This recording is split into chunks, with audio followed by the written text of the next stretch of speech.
Fed's made its point of view. Right. Mr. Honig has made his point of view clear. What do you think?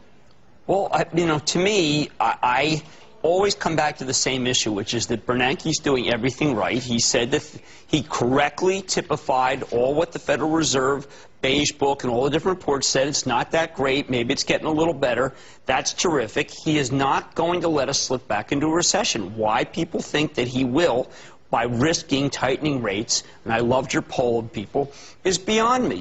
Why do people always presume that he's not that bright?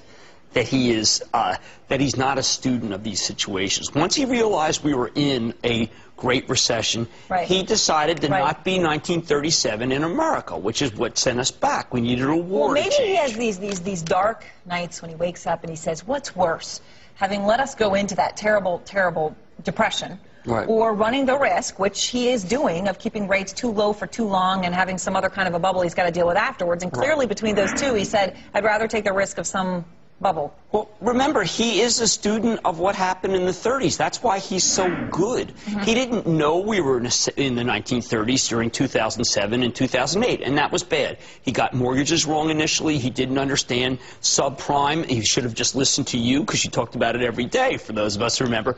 But I think that once he got on the case, his view is worth revering and he has more gravitas than anyone else in government. So I refuse to buy into the notion that he doesn't know what to do.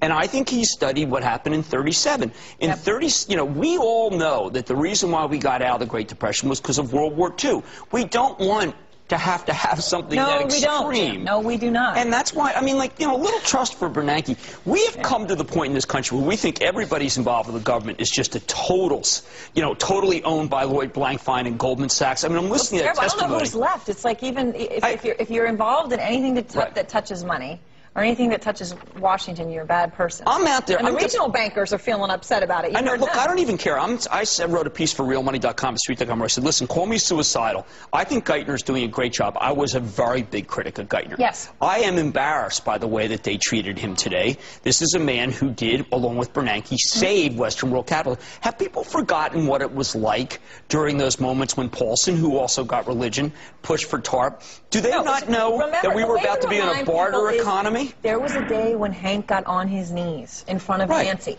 Pelosi. There was a day. Well, and that should make people understand under the circumstances. The New York Times did a series of stories about AIG and Goldman. They never talk about how much AIG bailed out the European banks. This is uniquely focused on what the New York Times reported. All these guys want to score points. Tim Geithner is doing a good job. Again, is that terrible to say? Can't we just come out here occasionally? Can't I, as a commentator, and say, you know what, I'm impressed by what Geithner did. But get a bodyguard. I already have one. And I feel strongly that Geithner, this is AIG, Goldman, and you know what? The Bavarian Illuminati, the Trilateral Commission, Goldman Sachs, and the Queen of England are not all bad. Wow. All right, we got to squeeze a couple of things in here. Sure. All right, first of all, let's do this one. Apple? This iPad. Right. Well, look, I've got to tell you, Would you buy an iPad? Tomorrow.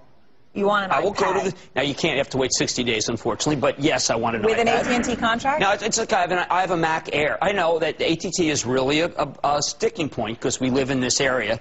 I don't know how they can handle it. That's why they need to have Crown Castle. They have to be able to hire American Tower, SBA. They've got to get them right now. Now, I will say this. I have been doing a lot of work on Apple as a retailer with 500 stores. The square footage is amazing. People will come in to look for this, and they will come home with a Mac Air. They will come back with a new iPod. I think people don't understand. This is an iTunes world. That's where we get our stuff. I know that there's a lot of issues with cable. I want to get everything on iTunes that I can't get on Hulu. I know. I'm Our kids don't watch TV when you tell them. Ken Heavner didn't want an iPad. Paul Hickey from Bespoke, and we both like him. He says, hey, look, I applaud Ken Heavner for being an honest guy.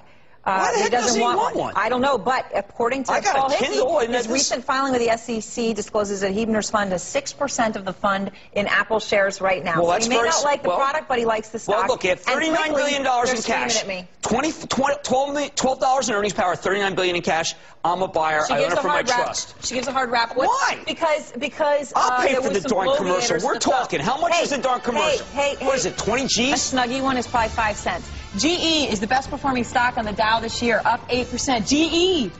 Great from this network. Holy cow. And the worst performer is Alcoa. The second worst is, Randall. ATT. ATT. Apple, man, 214 down to 201, and they're back. They're playing the music. They're doing a Kudlow on us. And a quick